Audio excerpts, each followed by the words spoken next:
지중해 동쪽 끝에 위치한 나라 이스라엘.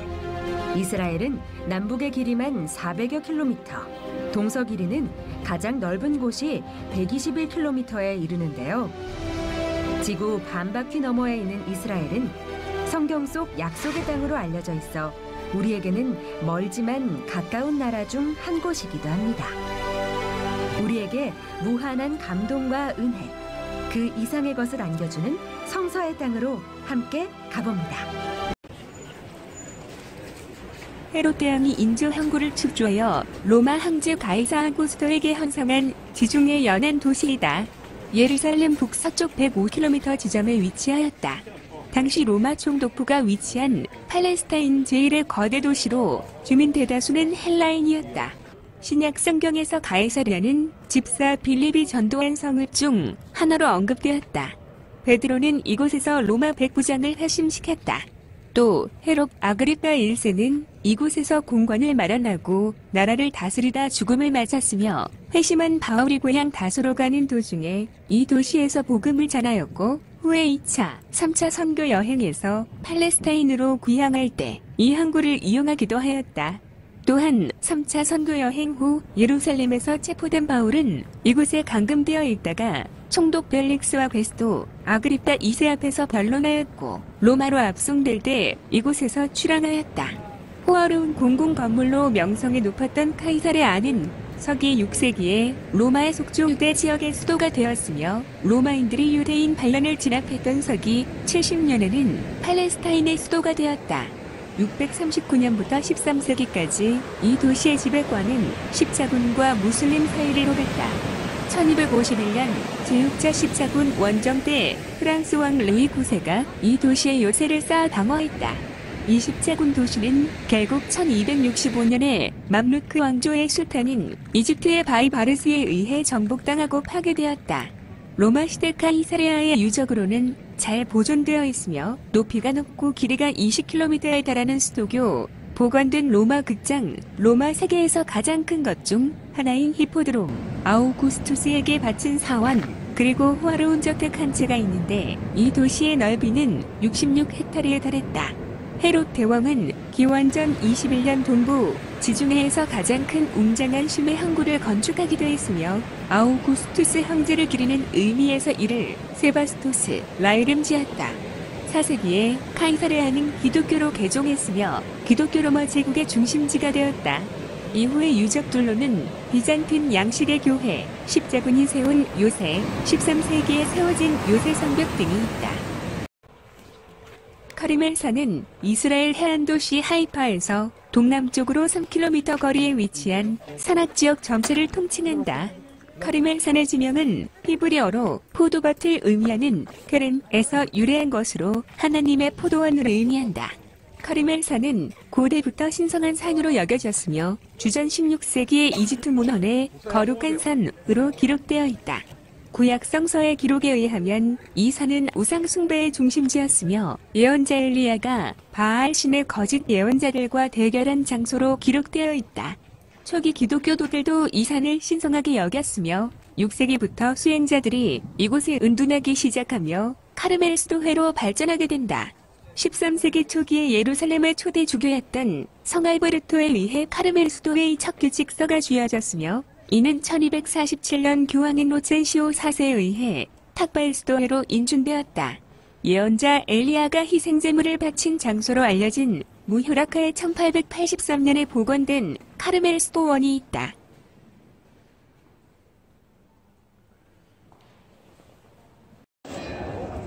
로마 가톨릭 전승에 따르면 수테고시 교회는 대천사 가브리엘이 예수의 어머니 마리아를 찾아와 신의 아들을 낳게 될 거라고 말했던 장소라고 한다. 이 교회는 성모 마리아가 어린 시절에 살았던 집이라고 한다. 이 장소에 건설되었던 여러 채의 교회는 파괴되었다. 세 번째 교회는 12세기 초에 갈릴리 공 탄크레드에 의해 건축되었으며 1263년까지 서 있다가 이집트 술탄인 바이바르스에 의해 파괴되었다. 프란체스코의 수사들이 1730년 이 부지에 새로운 교회를 지었는데 이는 1955년 오늘날의 교회를 짓기 위해 철거되었으며 교회는 1969년 흑성되었다. 최근에 수테고시 수태고지 교회. 건물은 이탈리아 건축가 조반니 모치오에 의해 설계되었는데 그는 이 지역의 깃든 역사적인 요소들을 유지하면서 로마 교회가 지닌 다양한 성격을 나타내기를 바랐다. 교회의 옆벽은 두 층으로 나뉘어 있는데 남아있는 오래된 교회 벽 위에 새로이 쌓았기 때문이다. 중앙 출입구는 바르스가 파괴하지 못했던 유일한 부분인 수태고지의 돌집으로 이어지는데 바로 성모 마리아가 수태고지를 받았다고 하는 장소이다. 스테인드 글라스 창문과 성경에 나오는 장면들을 나타낸 오래된 모자이크로 장식된 이 교회는 전 세계의 예술가들이 남긴 매우 다양한 작품들을 간직하고 있다. 이곳은 고고학적으로 매우 중요한 장소이기도 하다. 1955년 행해진 발굴 작업은 연결망을 이룬 동굴들과 기름 짜는 기계, 주거지, 물탱크, 곡식 창고 등을 발굴해냈는데 이러한 유물 중 일부는 교회에서 볼 수 있다. 수태고지 교회는 로마 가톨릭 교회법에 따라 소바실리카라는 지위를 누리고 있다. 그러나 그리스 종교의 전승에서는 마리아가 나사렛에 있는 우물에서 물을 깃고 있을 때 가브리엘 천사가 찾아왔다고 하여 수태고지 교회 대신 성 가브리엘의 교회에서 마리아의 잉태를 기념한다. 나사렛은 초소, 막느란 뜻으로 갈릴리 호수 남서쪽 24km 지점에 위치한 성읍이다. 예수님의 모친 마리아가 이곳에서 그리스도의 수태고지를 받았으며 또 마리아와 요셉이 헤롯 왕의 유아대학살을 피해 애굽으로 피난하기 전 이 마을에 살았고 애굽에서 돌아온 후에도 줄곧 이곳 나사렛에 거주하였다. 이런 이유에서 예수님은 공생애를 시작하기 전까지 이곳에서 사셨다.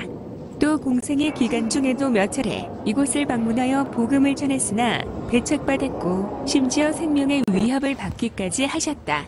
한편 복음서와 사도행전에서는 예수 그리스도를 가리켜 나사렛 예수라는 명칭이 자주 언급되는 것을 볼 수 있다. 복음서 기자 마태는 그의 연애의 구체적인 출처는 밝히지 않았지만 예수가 나사렛 사람으로 불리는 것이 하나님의 뜻의 성취라고 기록하고 있다. 사실 나사렛은 이방 땅과 가까운 갈릴리 지역의 아주 작은 마을이라는 점에서 유대인들은 나사렛을 이방 땅으로 간주했고 또 나사렛 사람을 경멸과 조롱의 대상으로 보았다.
나사렛 성 요셉교회.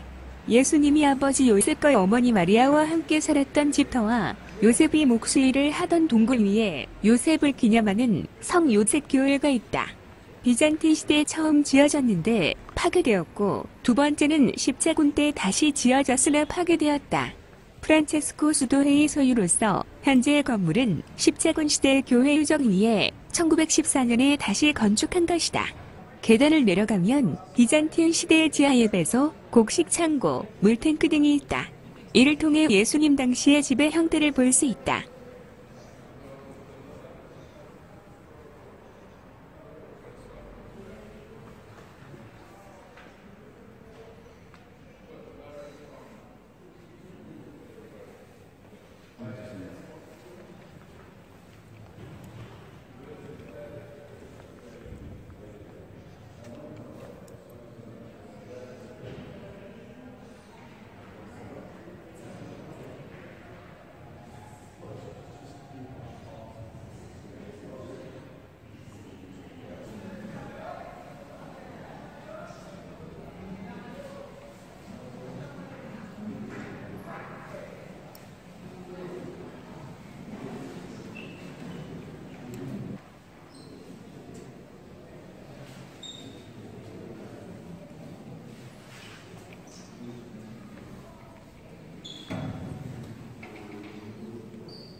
예수는 베들레헴에서 태어나 나사렛이라는 작은 마을에서 성장했다.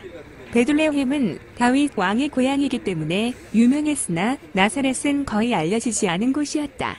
요한복음 1장 46절에는 선지자들이 예언했던 사람 나사렛 예수가 태어났다는 소식을 듣고 어떤 사람이 이렇게 말하는 장면이 나온다.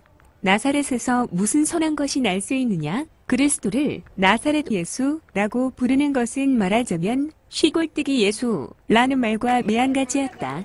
신약 성서의 시대에는 예수라는 이름이 무척 흔했으므로 나사렛 예수라고 말해야 통했다.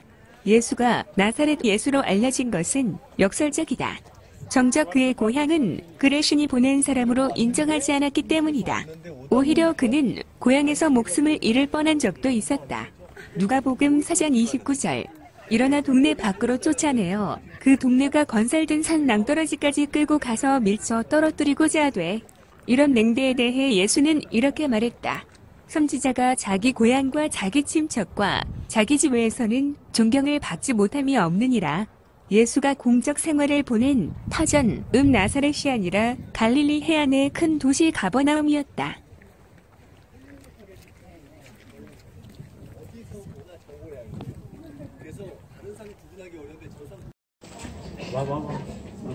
예수가 최초로 기적을 행한 곳이다. 예수가 어머니 제자들과 함께 가나의 혼인잔치에 초대받아갔는데 포도주가 떨어졌다는 어머니의 말을 듣고 도랑아리 육개이물을 포도주로 변하게 하여 함께 마셨고 그 이후로 제자들이 그를 믿고 따르게 되었다는 기록이 신약성서 요한복음 2장 1절에 나온다.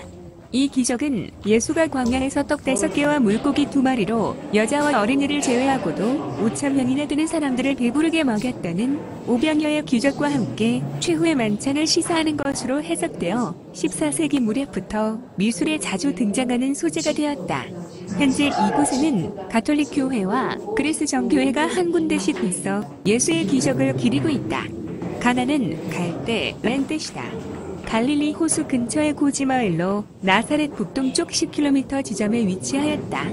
아셀 지파 북쪽 경계에 있는 또 다른 가나와 구분하여 갈릴리 가나로도 불린다.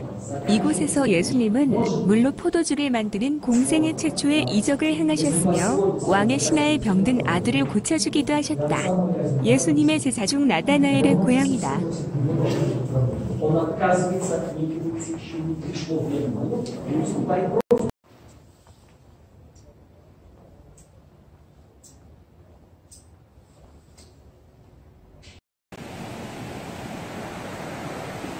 원래 이름은 라이스로 기원전 18세기경 기록된 이집트의 저주 문서나 마리 문서에 가나안의 주요 도시 하나로 언급되어 있다.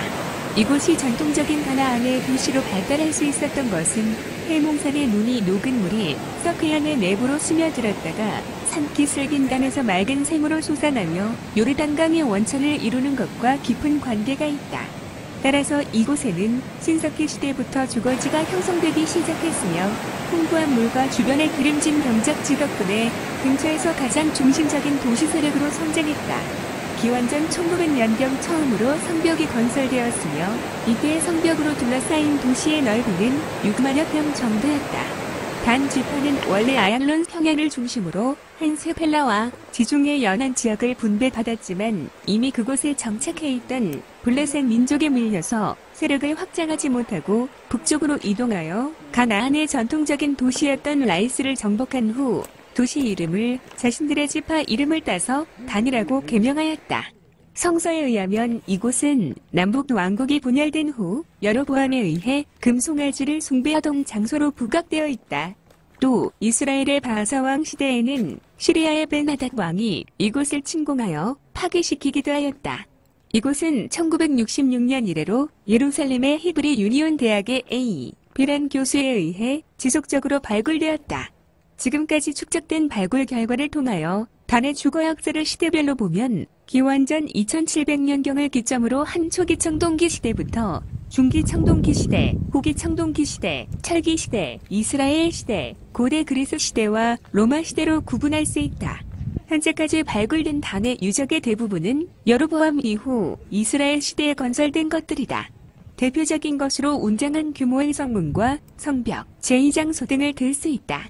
솔로몬 사후 여로보암은 정치적으로 남유대와 분리된 북이스라엘의 종교적 독립을 위해 남쪽 경계인 베델과 북쪽 경계인 단에 예루살렘 성전을 필적하는 금송아지 성전을 건축하였다. 그런데 여로보암이 새로운 종교를 도입하기 위해 단의 성전을 건설한 것인지 아니면 기존의 단 성전에 금송아지 숭배를 유입시켰는지는 분명치 않으나 중요한 것은 답리 발굴을 통하여 성전의 존재가 사실로 확인되었다는 점이다. 발굴자에 의해 제2장소라 명명된 이 지역에서는 저장용 항아리, 7심지 등잔, 분향로 등 제사와 관련된 유물들이 많이 발굴되었다.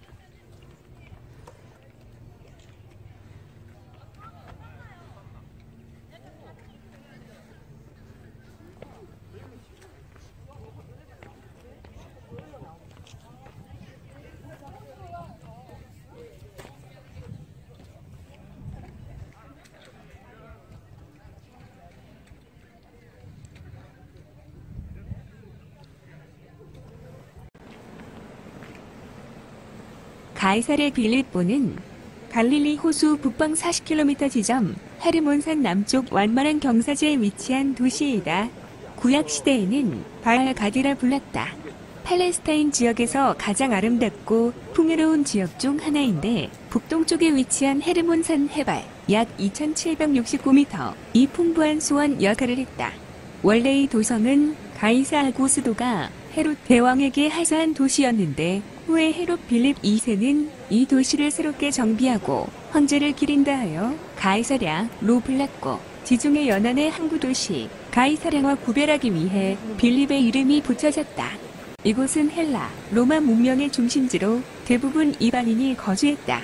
예수께서 북방사역 도중 방문하시기도 했는데 주는 그리스도시요 살아계신 하나님의 아들이시니이다는 베드로의 신앙 고백이 이루어졌던 곳도 바로 이곳이다.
가파르나움이라고도 한다. 현재 텔홈이 그터로 알려졌다. 예수의 제2의 고향으로 불리는 곳이며 이스라엘 갈릴리 호수 북쪽 끝에 있다.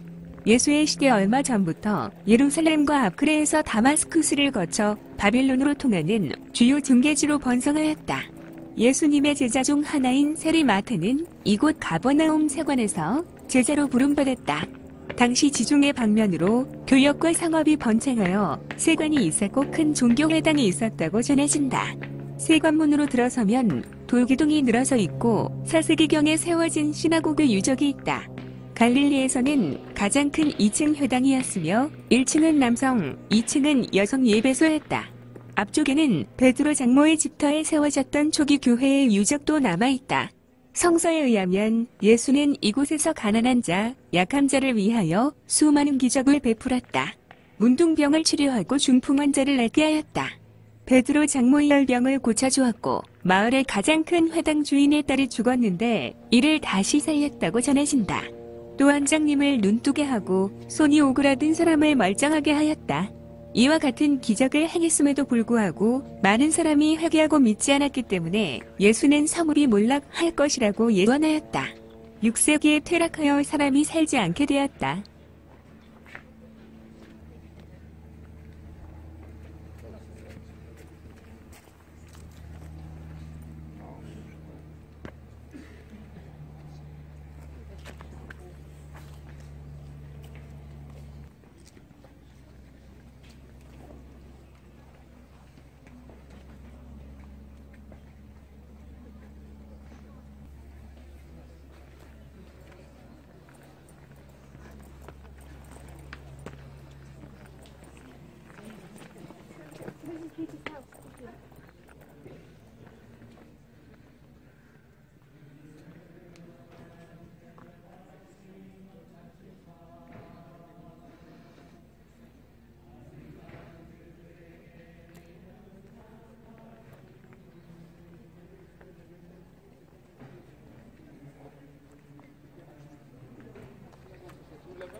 No mówiła, że stój.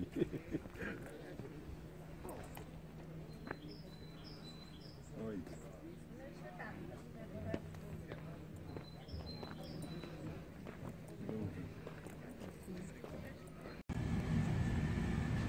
오늘날 갈릴리 호북서 쪽의 타부가에 위치한 베드로 수의권 교회는 예수가 십자가에 못 박혀 사망한 뒤 부활하여 사도 베드로에게 나타나 그의 고백을 듣고 지상 사명을 맡겼다고 전해지는 장소에 세워진 교회이다. 고고학적 발굴에 따르면 부활한 예수께서 제자들에게 세 번째 나타나 빵과 생선으로 함께 아침 식사를 했다는 자리를 기념하여 4세기의 교회가 세워졌었다고 한다. 그 후 1263년 이슬람 통치기에 파괴되어 약 700년간 폐허로 방치되었다가 1933년 프란치스코 수도회에 의해 임시교회가 세워졌고 1982년에 증축되었다. 검은 현무암 벽돌로 지어진 성당 내부에는 그리스도의 식탁, 멘사 크리스티 혹은 멘사 도미니로 불리며 예수가 제자들과 식사를 한 바위로 여겨지는 큰 바위가 보존되어 있다. 1964년 교황 바오로 6세가 이 바위 위에 엎드려 교회의 일지와 세계 평화를 위하여 기도했다고 한다. 현재 교회 건물의 남쪽 아래에는 갈릴리 호수가로 이어지는 돌계단이 있으며 그중 하나가 교회 내에 그리스도의 식탁 바위와 연결되어 있다.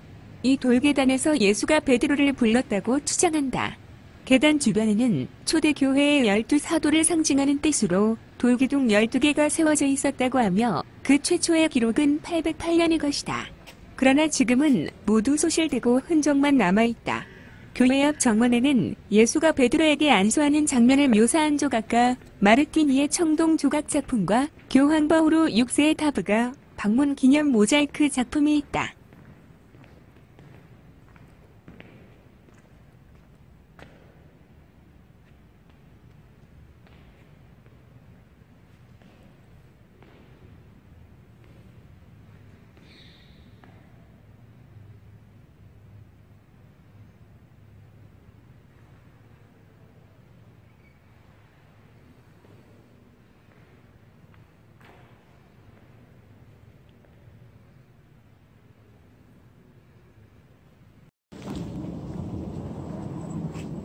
오병이어 교회는 붉은 벽돌 지붕의 에스파냐 양식의 건물이다. 신약 성서의 내용 중 예수가 물고기 2마리와 빵 5개의 축복을 내려 5천에게 골고루 나누어 먹이고 빵 7개를 4,000명에게 먹였다는 기적의 장소를 기념하여 세웠다. 교회는 1936년에 베네딕트 수도원으로 수복되었으며 내부에는 물고기와 빵을 그린 5세기의 모자이크가 남아있다. 오병이어는 예수께서 빈들에서 5,000명을 먹이시는 이적을 베푸실 때에 그 재료로 사용된 한 아이가 가져온 보리떡 5개와 물고기 2마리를 가리킨다. 이 기적의 의미는 예수가 생명의 떡이 되었다는 것이며 예수로 말미암아 모든 사람이 생명을 얻고 예수가 신적 능력을 가졌다는 것이다. 따라서 예수가 그리스도임을 증거하는 기적이며 인간에 대한 예수의 사랑을 증거하는 기적이자 장차 임할 천국잔치를 예표하는 기적이다. 오병이어 교회가 있는 타부가는 이스라엘 북부 갈릴리호 북서쪽 해안 지역에 위치한 곳으로서 7번의 봄이라는 뜻에서 파생되었고 유대인이 타베고라 부르던 것을 아랍인들이 아랍어 발음으로 타부가라고 부르면서 현재의 지명이 고착되었다.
팔복교회는 예수가 사람들에게 산상수훈 중에 팔복에 대해 설교한 것을 기념하여 세운 교회이다.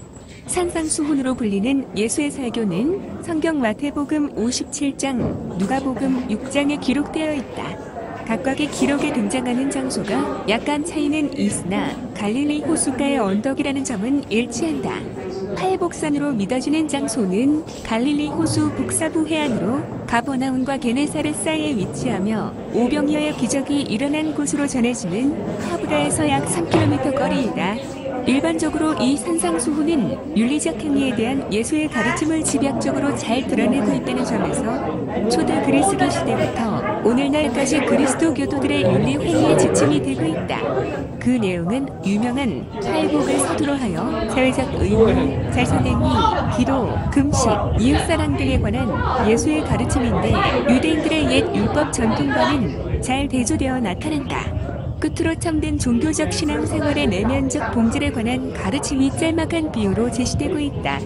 심령이 가난한 자, 애통하는 자, 온유한 자, 의에 줄이고 목마른 자, 긍휼히 여기는 자, 마음이 청결한 자, 화평하게 하는 자, 의를 위하여 박해를 받은 자다. 모두 8부류의 사람들이 복받을 자로 지목됐기 때문에 팔복이라고 부른다. 예수는 이런 사람들을 축복하면서 천국이 그들의 것이라고 단언한다. 4세기경 비잔틴 제국에서 팔복을 설교한 장소를 기념하여 교회를 세웠으나 614년 페르시아에 의해 파괴되었다. 오늘날의 팔복교회는 1939년 프란치스코 수녀회가 이탈리아 무솔리니의 지원을 받아 팔복산 정상에 세운 것으로 유명한 이탈리아의 건축가 안토니오 버를루치가 설계했다. 교회의 지붕은 8가지 복을 상징하여 팔각형 구조로 되어 있으며 내부의 8개의 유리창에 라틴어로 팔복의 내용이 하나씩 기록되어 있다. 교회 앞들의 포석에는 믿음, 자비, 인내, 정의, 사력, 자제를 상징하는 6개의 심볼이 새겨져 있다.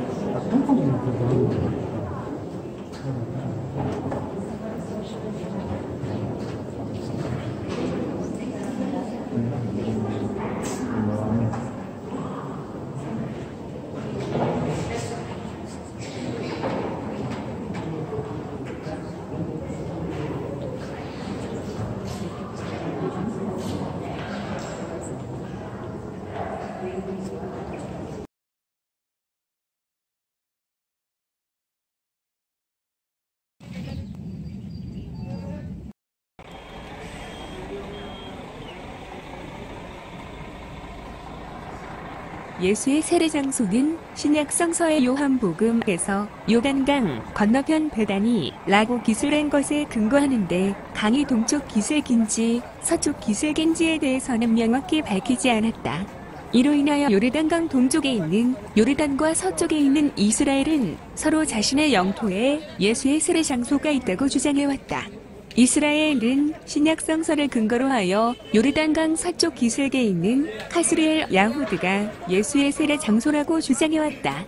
베다니에서는 이곳이 예수의 세례 장소임을 입증하는 고고학적 증거들이 발굴되었다. 6세기에 제작된 현존하는 가장 오래된 모자이크 지도인 마다바 지도에 사해 바로 위쪽에 베다니에 세례 요한 기념교회가 표시되어 있다. 이 밖에 초기 기독교 순례자들의 일기와 로마 시대의 이정표 등도 이곳이 예수의 세례 장소임을 뒷받침한다. 2000년에 교황 요한 바오로 2세가 베다니를 방문하여 세례 유적을 순례함으로써 이곳이 예수의 세례 장소임을 사실상 공인하였다.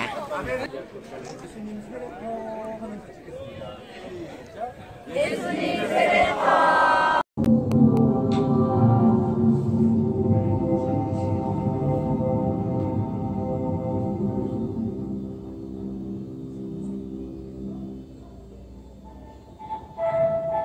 우리 야하드 공동체의 새로운 아침이 밝아오고 있습니다. 우리는 예루살렘 갈릴리 호수 평야를 떠나 사해 맞은편 쿰란의 우리 정착지를 정했습니다. 우리는 이곳에서 최후의 전쟁을 대비하고 우리 자신을 정결하게 하고자 사랑하는 가족과 친구를 포기했습니다. 이곳에 온 형제들은 진리에 다가서고 어둠과 악에서 벗어나기 위하여 모든 소유를 버렸습니다. 그 증인은 예루살렘의 제사장으로 있습니다. 우리야말로 빛의 아들들이며 우리의 대적들은 결국 멸망할 것입니다. 그때까지 우리는 여기에 있을 것입니다. 이 거룩한 곳에선 아무도 우리가 하나님을 경배하는 것을 방해하지 않습니다. 공동체의 형제들은 검소하게 생활하며 모든 재산은 공동으로 소유하고 있습니다. 이 척박한 광야에서도 하나님은 우리의 모든 필요를 채워주고 계십니다. 오늘 아침 종료하고 곁에 있을 때 인접한 이 노트카네에서 온 이웃에게서 새로운 소식을 듣게 되었습니다. 헤로당의 명령으로 세례 요한이 참혹한 처형을 당했다는 것이었습니다. 이때부터 우리 공동체에도 요한이라 하는 형제가 있었다는 기억이 떠올랐습니다. 그는 몇 년 전 우리 형제가 되고자 이곳에 왔었습니다. 우리 공동체의 세배원이 되려면 엄격한 시험을 통과하고 배움과 더불어 노동에도 동참을 해야 합니다. 그러나 그는 2년의 수련을 마치고 정치 표현이 되기 바로 직전에 갑자기 야하드 공동체의 맹세를 껴고 떠나갔습니다. 하루에 2번씩 우리는 깨끗한 목욕탕에서 신성한 물로 정결의식을 갖습니다. 정결의식이 끝나면 우리는 다 함께 식사를 합니다. 제사장이 준비한 신성한 빵을 나누고 이어서 포도주를 마십니다. 밤이 되면 우리는 제사장들의 설교를 정성스럽게 기록하였습니다. 빛의 자녀든 어둠의 자녀든 모두 하나님께서 창조하신 것입니다. 그러나 빛에 속한 자에게는 하나님의 사랑이, 어둠에 속한 자에게는 하나님의 심판이 있을 것입니다. 오늘 주어진 노동이 끝나고 저녁 식사를 위하여 모든 공동체 형제들이 식당에 모였습니다. 머릿속을 맴도는 궁금함을 누르며 침묵 속에서 식사를 했습니다. 식사가 끝나고 드디어 제사장에게 질문을 할 수 있었습니다. 헤로당에게 처형당했다는 사람이 혹시 우리 공동체에 있다가 떠나간 그 요한이 아닐까요? 그 사람은 같은 사람이 아니요, 제사장이 대답했습니다. 그리고 하나님을 따르는 야하드의 형제들은 쓸데없는 생각으로 시간을 낭비하지 말고 성서 공부나 전념하시오. 제사장은 저를 크게 책망하고 벌점 맞아 주었습니다. 제사장의 책망이 끝나고 모든 사람이 잠잠해지자 우리는 매일 밤 우리가 해왔던 것처럼 오늘도 밤늦도록 성서 공부를 하였습니다. 그러나 저는 이에 관해 아무것도 말해줄 수 없습니다. 우리는 이곳의 비밀을 지킨다고 맹세했습니다. 오직 빛의 아들들만이 이 아들 공동체의 비밀을 나눌 수 있습니다. 그러나 모든 비밀은 언젠가 밝혀질 것입니다. 모든 것은 하나님이 예정하신 것이며 우리에게 달릴 것이 아닙니다. 여러분이 이곳에서 이 말을 듣고 있는 것도 하나님께서 이미 창세전에 계획하신 것입니다. 오늘 당신이 이 신성한 장소에 오게 된 것은 하나님이 미리 계획하신 것이며 그가 원하신다면 우리의 모든 비밀들이 당신에게도 드러나게 될 것입니다.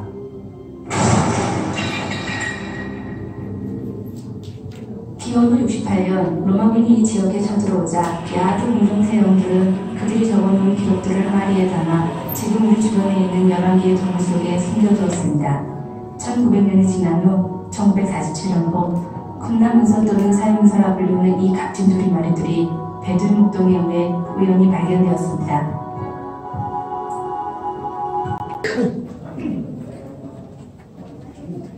Or oneness. Yes, you can see that. 고고학자들은 쿰란의 마을이 기원전 134년에서 104년 사이에 어한 히르카누스 통치 시대에 지어졌다고 주장한다. 티투스 형제가 서기 68년 파괴해버리기까지 이곳에는 여러 시기에 걸쳐 사람이 살았다. 묘지를 비롯해 회합실과 복잡한 저수지 등 현재 남아있는 유적들로 미루어 보아 쿰란은 에센의 교파의 거주지였던 것 같다. 처음 7개의 두루마리는 1947년 2명의 베두인 목동들에 의해 우연히 발견되었다. 그들은 메마른 강바닥에 드러난 어디 쿰란 골짜기의 가파른 절벽에 있는 동굴에서 뜻밖에도 두루마리를 보관하고 있는 도자기 딴지들을 발견했던 것이다. 이후 10년에 걸쳐 근처의 동굴들 안에서 대략 900개의 두루마리가 발견되었으며 어떤 학자들은 메마른 동굴이 예전에 이 주거지의 도서관으로 사용되었으리라고 주장한다.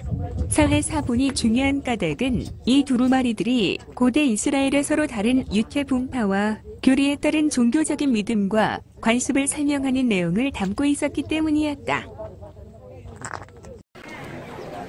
성경 시대에는 염해, 아라바 바다, 동해, 바다로 불렸다. 사회란 지명은 성경 시대 이후에 붙여진 이름인 듯한데 염분 함유량이 보통의 수의 6배에 달하여 생물이 살 수 없는 바다에게 붙여진 지명이다. 이 지명은 B.C. 2세기경 그리스 역사가인 파우사니아스가 붙인 것으로 전해진다. 고대 문헌들에서는 소돔의 바다, 아스팔트의 바다 등으로 소개된다. 오늘날 아랍인들은 이곳을 바하르루트라 하는데 번역하면 로시바다란 의미다. 한편 서해는 남북으로 약 80km, 동서로 16km이며 넓이는 1000제곱킬로미터 정도 된다. 이스라엘과 요르단 국경에 위치한 서해는 엄밀히 말하면 바다가 아니라 호수다.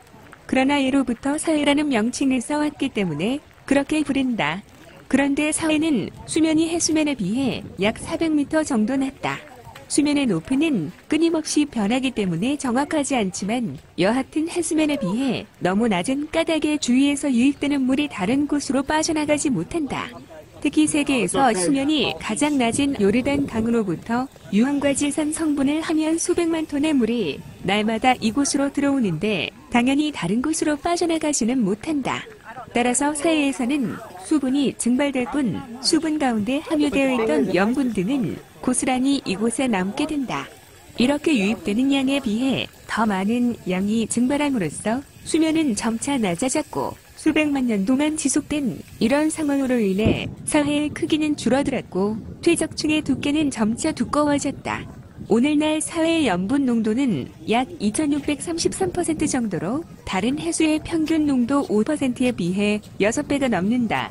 따라서 특수한 염생식물과 세균을 제외한 어떤 생물체도 살 수 없는 죽음의 호수가 된 것이다. 그러나 이런 상태가 이로울 때도 있으니 피부병을 구성하는 세균들도 이 물속에서는 살기가 힘들어 세계적인 피부병 치료 장소로도 이름이 높다. 그뿐만이 아니다. 최근 들어 쌓이는 자원의 보고로도 한몫 톡톡히 하는데 이곳에서 산출되는 브롬이 세계 생산량의 14 정도에 달하기 때문이다. 특히 사해 주변의 검은 진흙이 미용 효과가 뛰어나다고 알려지면서 이를 이용한 화장품 공장이 설립되기도 했다. 한편 염분의 밀도가 너무 높아 사람이 팔을 젓지 않아도 그냥 물에 떠 있을 수 있어 사해에 가면 누구라도 수영 선수가 될 수 있다. 사해는 역사적으로도 유명하다. 구약 성서에 나오는 아기 도시 소돔과 고모라가 이 지역에 위치해 있었다고 전해지는 만큼 사람들은 두 도시가 사해 어느 곳에 수몰되어 있다고 여기고 있다.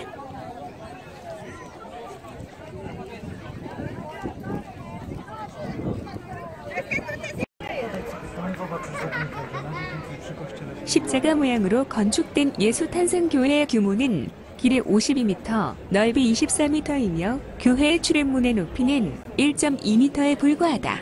이 문은 거룩한 장소에 말을 타고 들어가는 것을 막고 이곳을 들어가는 사람은 누구든지 머리를 숙이도록 하기 위해서 12세기 십자군 시대에 지어진 것이다. 따라서 출입문은 겸손의 문 혹은 좁은 문으로 불린다. 이스라엘 베들레헴 시내에서 남쪽으로 8km 떨어진 곳에 위치한 예수 탄생 교회는 세계에서 가장 오래된 교회 중 하나로서 예수의 탄생 장소로 알려진 동굴 위에 지어졌다. 135년에 로마 황제 하드리아누스가 기독교 말살 정책의 일환으로 이 장소에 아도니스 신전을 세웠으나 기독교가 공인된 이후 326년에 콘스탄티누스 황제의 어머니 헬레나가 이곳을 방문하여 아도니스 신전을 허물고 예수 탄생 교회를 짓게 했다. 교회는 예루살렘 대주교의 관리 아래 333년에 완성되었으나 화재로 인해 심각한 손실을 입었고 지금의 교회는 531년 유스티니아누스 황제가 완공한 것이다. 614년 페르시아군이 베들레헴을 점령했을 때 모든 교회를 파괴하였으나 전승에 따르면 예수 탄생 교회만은 벽화에 그려진 동방 박사들의 옷이 페르시아 조상의 옷과 일치하여 파괴하지 않았다고 한다. 교회 내부에는 5개의 복도와 굵은 석재로 만들어진 4줄의 기둥이 있다. 나무 바닥 밑에는 비잔티움 시대부터 보존된 모자이크 일부가 남아있다.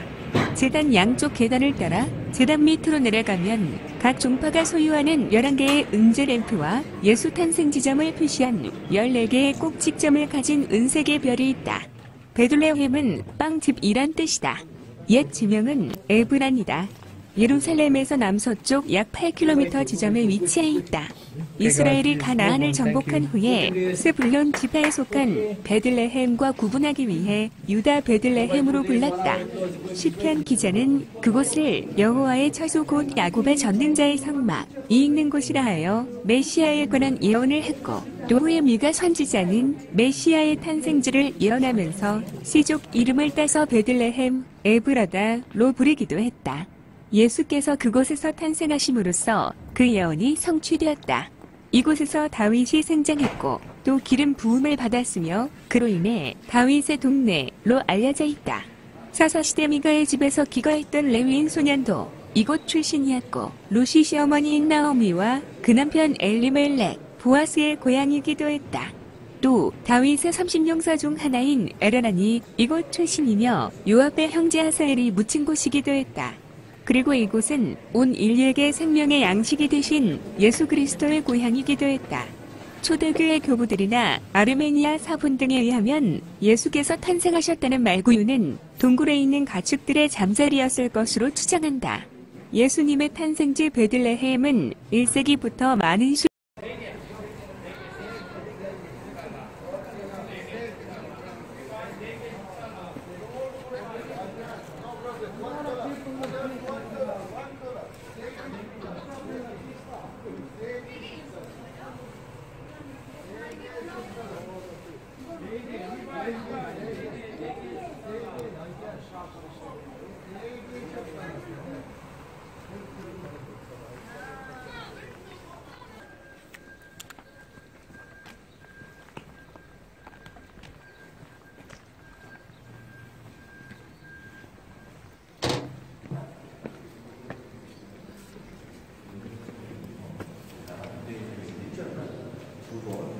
설명하도록 하겠습니다.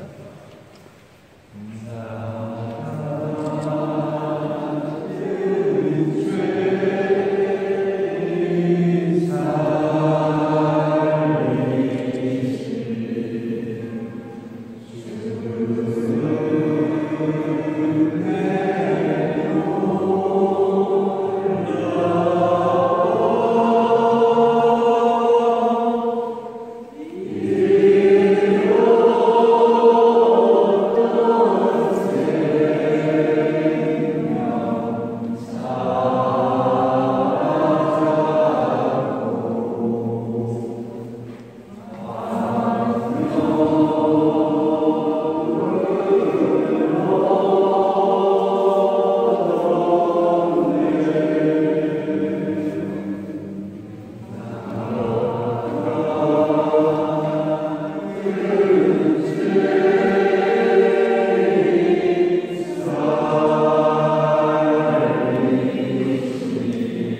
이스라엘 베들레헴 동쪽으로 약 2km 떨어진 베이트 사우르에 위치하며 목자들의 들판 성당, 양치기 사원으로도 불린다.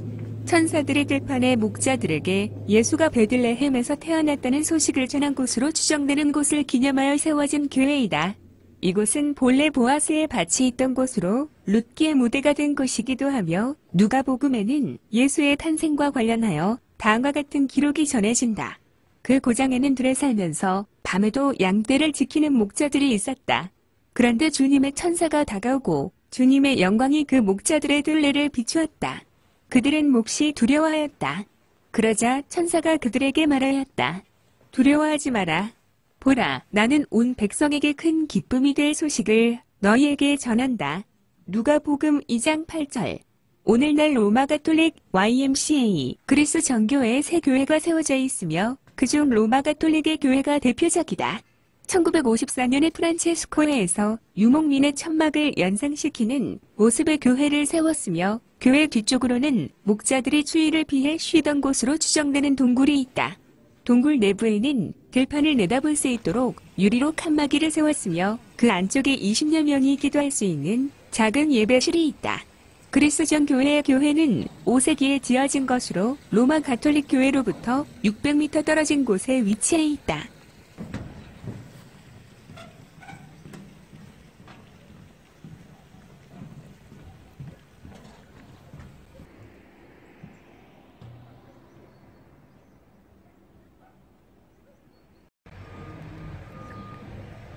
승천교회는 예루살렘 올리브산 정상에 위치하고 있다. 현재는 이슬람 구역에 포함되어 있는 이 교회는 예수 그리스도가 승천할 때 발자국을 남긴 것으로 알려진 승천 바위를 중심으로 세워졌다. 기원 후 383년에 비잔틴 제국의 귀족 출신 포이메니아의 복만으로 최초로 건립되었으며 기록에 따르면 교회의 천정이 예수 그리스도의 승천을 상징하기 위해 내부에서 하늘이 보이도록 설계되었다고 한다.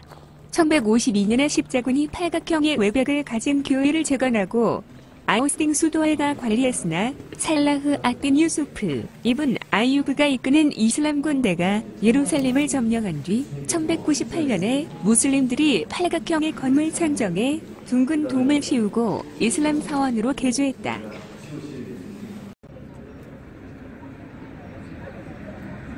주기도문 교회는 예루살렘 올리브산에 위치한 예수 승천교회 근처에 위치해 있다. 기독교를 공인한 로마 황제 콘스탄티누스 1세의 어머니 헬레나 황후가 지목한 곳에 예수 그리스도의 승천을 기념하기 위하여 첫 번째 기독교 로마 황제가 세운 4개의 교회 중 하나이다. 비잔틴 시대에는 올리브산 공회당라고 불렸으며 현재 교회 건물 동쪽 지하 동굴에 예수 그리스도가 제자들에게 주기도문을 가르쳐준 장소를 기념하는 교회터가 남아있다. 현재 교회의 이름은 주기도문의 라틴어 시작 부분을 따서 지어진 것으로 페이터 나스터는 곧 우리 아버지를 의미한다. 614년 페르시아군의 예루살렘 점령에 의해 파괴되었으나 1106년 십자군이 폐허 속에 작은 예배당을 만들었고 1152년 덴마크 주교의 후원을 통하여 완전한 교회로 복원되었다.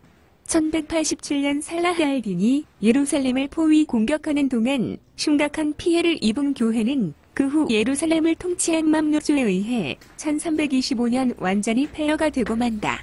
19세기 프랑스 황라인 아우레리아가 폐허가 된 주기도문 교회 부지를 매입하여 1867년 에이탈리아 풍의 회랑을 짓고 1872년 카르멜 수녀원을 만들었다. 오늘날의 교회 건물은 1874년에 폐허가 된 예후교회 북쪽에 세워진 것이다. 주기도문 교회 입구에는 한국어, 히브리어, 아람어 외에도 약 100여 개의 언어로 주기도문이 쓰여 있다.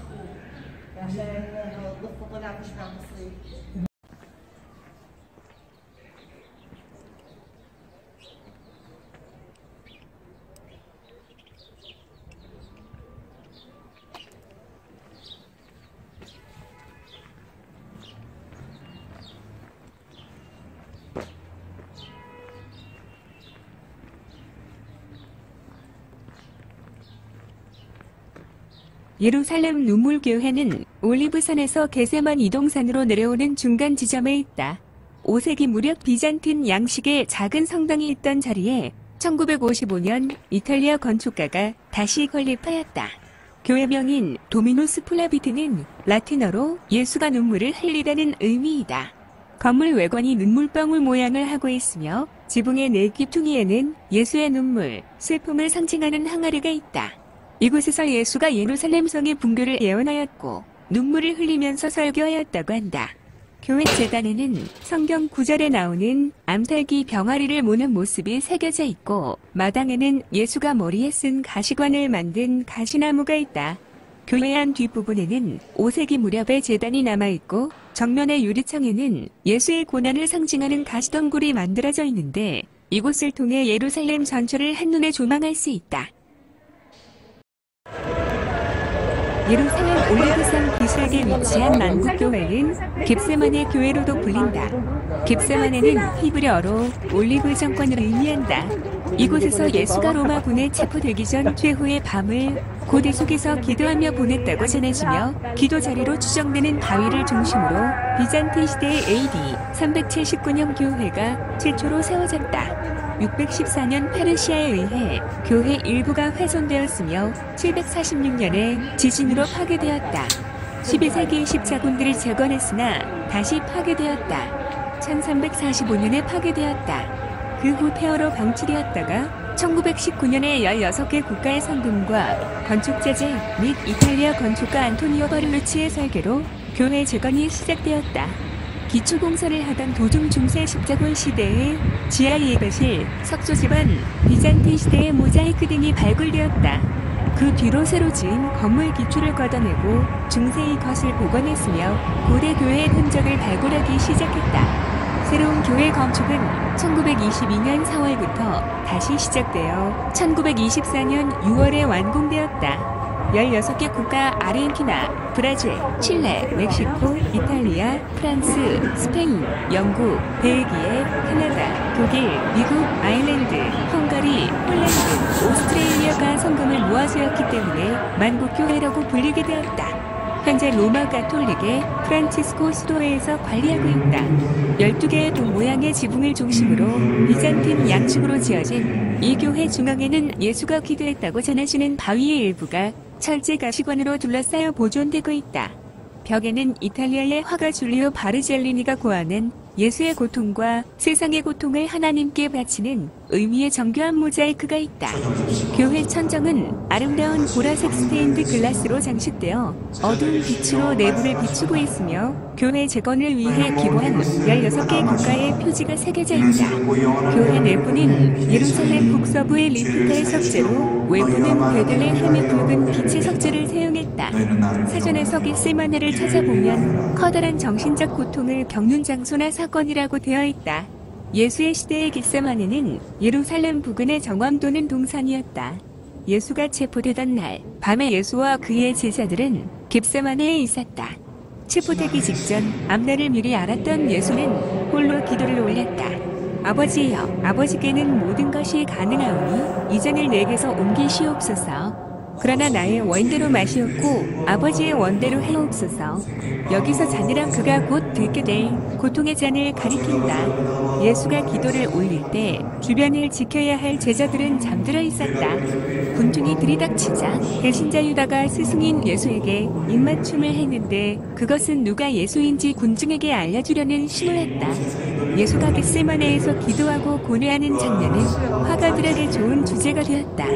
화가들은 겟세마네 동산에서의 고뇌라는 제목으로 많은 작품을 남겼다. 보통 그런 그림들은 예수의 제자들을 잠든 모습으로 묘사해 예수가 혼자서 죽음을 맞는다는 것을 강조하고 있다.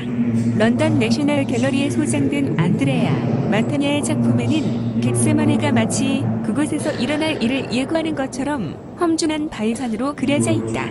다른 화가들도 이 전통을 조차 겟세마네를 평화롭고 고즈넉한 장소와는 관계가 먼 풍경으로 묘사했다.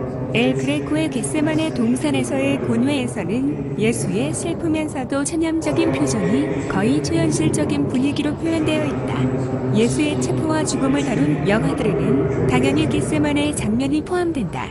특히 멜 깁슨의 패션 오브 크라이스트는 겟세마네에서 예수가 사악한 사탄과 마주하는 장면으로 시작한다. 겟세마네는 기름 짜는 틀이란 뜻이 있다. 예루살렘 동쪽 기드론 시내 건너편, 곧 예루살렘에서 여리고로 가는 도로 위쪽인 감남산 서편 기슭에 위치한 동산이다. 감남산의 일부로서 이곳에 감남기름을 짜는 틀이 있다 하여 겟세마네란 지명이 붙여졌다. 예수께서 평소에 자주 찾아 기도하며 하나님과 대화하신 곳으로서 십자가를 지시기 전 마지막으로 하나님께 간절히 기도하시고 가룟 유다의 밀고로 로마 군병과 유대인 무리들에게 체포되신 장소이기도 하다. 주님께서 공생의 마지막 순간까지를 찾고 기도하신 이 거룩한 처소는 오늘날까지도 온 세상 수많은 성도들의 각별한 사랑과 애정을 받고 있다.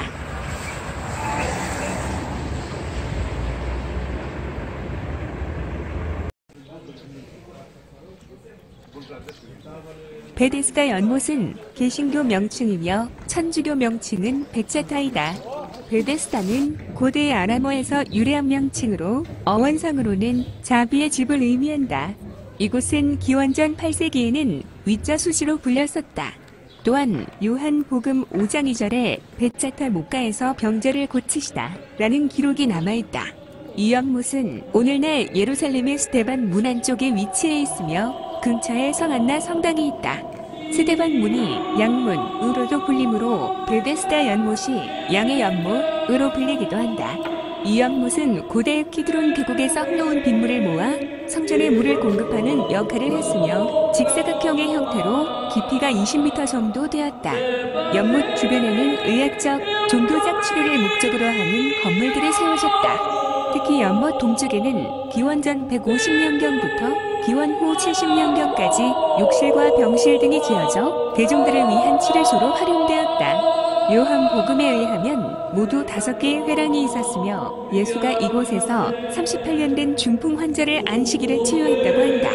134년경에 제2차 유대 항쟁을 진압한 로마 황제 하드리아누스가 예루살렘을 점령하고 베데스다 연못 위에 로마의 신들 중 치료의 신인 에스쿨라피오 신전을 건축했던 것이 고고학 발굴 결과 밝혀졌다.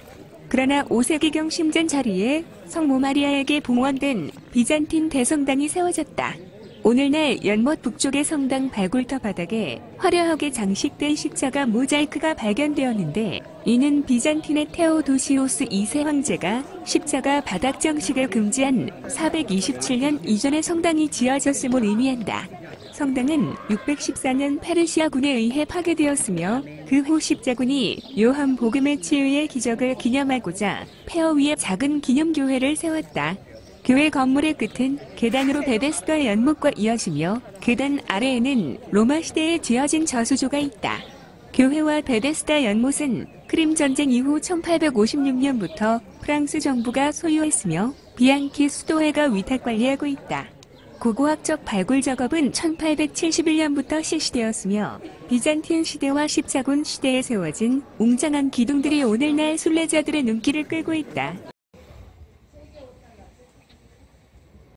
베드로 통곡교회는 시온산 남동쪽 키드론 계곡과 게헨네 계곡이 내려다 보이는 언덕에 위치한다.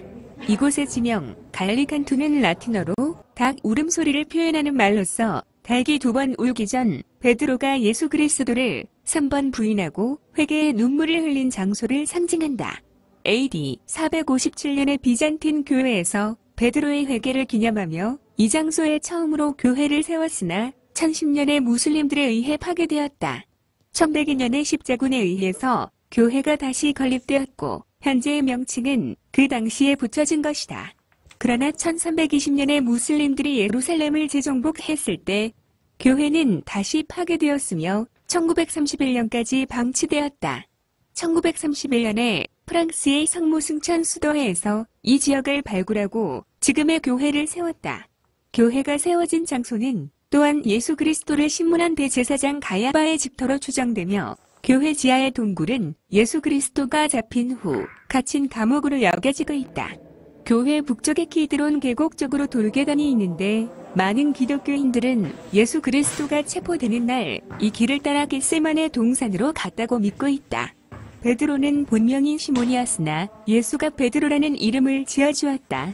형제인 안드레와 마찬가지로 어부였으며 안드레의 소개로 예수를 만났다. 베드로는 예수가 물을 포도주로 변하게 만드는 첫 기적을 일으킬 때 함께 있었다. 그는 결혼했다고 알려진 유일한 사도다. 성서는 예수가 열병에 걸린 그의 장모를 치유시켰다고 전한다. 베드로라는 이름을 얻은 것은 예수가 그리스도시요 살아계신 하나님의 아들임을 그가 받아들인 뒤였다. 예수는 베드로에게 이렇게 말했다. 너는 베드로라, 내가 이 반석 위에 내 교회를 세우리니 내가 천국 열쇠를 내게 주리니. 가톨릭 측의 해석에 따르면 이 구절은 베드로가 초대 교황임을 의미하며 후대의 모든 교황들은 천국 열쇠를 가진다. 그러나 다른 그리스도교도들은 여기서 반석이란 베드로를 가리키는 게 아니라 예수를 그리스도시요 살아계신 하나님의 아들이라고 한 그의 말을 가리킨다고 해석한다. 베드로는 예수가 겟세마네에서 체포될 때도 함께 있었다. 격투하던 도중 그는 한 사람의 귀를 베었는데 예수가 베드로를 만류하면서 다친 사람의 상처를 치료해 주었다. 베드로와 또 다른 제자 한 명은 예수의 빈 무덤으로 갔다. 부활한 예수는 베드로에게 내 양을 먹이라고 3번이나 명했다. 가톨릭에서는 이것 역시 베드로가 그리스도교 교회의 수장임을 의미한다고 해석한다. 그 구절을 토대로 가톨릭은 그에게 사도들의 의금이라는 호칭을 부여한다.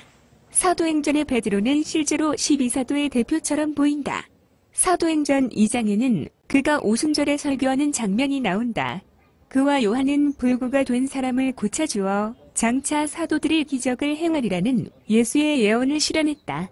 헤롯은 베드로를 잡아 가두었으나 베드로는 청사의 도움을 받아 기적적으로 풀려난다. 나중에 그는 부정한 고기들로 가득한 보자기가 나오는 환상을 경험하고 그것을 비유대인들에게 복음을 전해야 한다는 의미로 해석한다. 그래서 베드로는 고넬료라는 로마 병사의 집으로 가서 그의 가족들을 개종시켰다. 베드로는 로마로 가서 대규모 그리스도교 집단을 이끌다가 폭군 황제 네로에 의해 순교하게 된다. 그는 스승인 예수와 같은 방식으로 죽을 자격이 없다고 주장한 탓에 십자가에 거꾸로 매달려 처형되었다. 바티칸에 있는 커다란 성 베드로 대성당에는 베드로의 유해가 있다.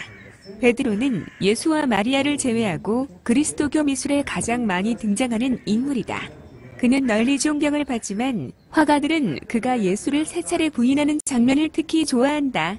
풍부한 감정의 변화를 담은 대목인데다 복음서도 그가 예수를 3번째로 부인한 뒤 심히 통곡했다고 말하기 때문이다. 예수의 수제자로서 예수를 모른다고 부인한 것은 인간적 약점을 드러낸다.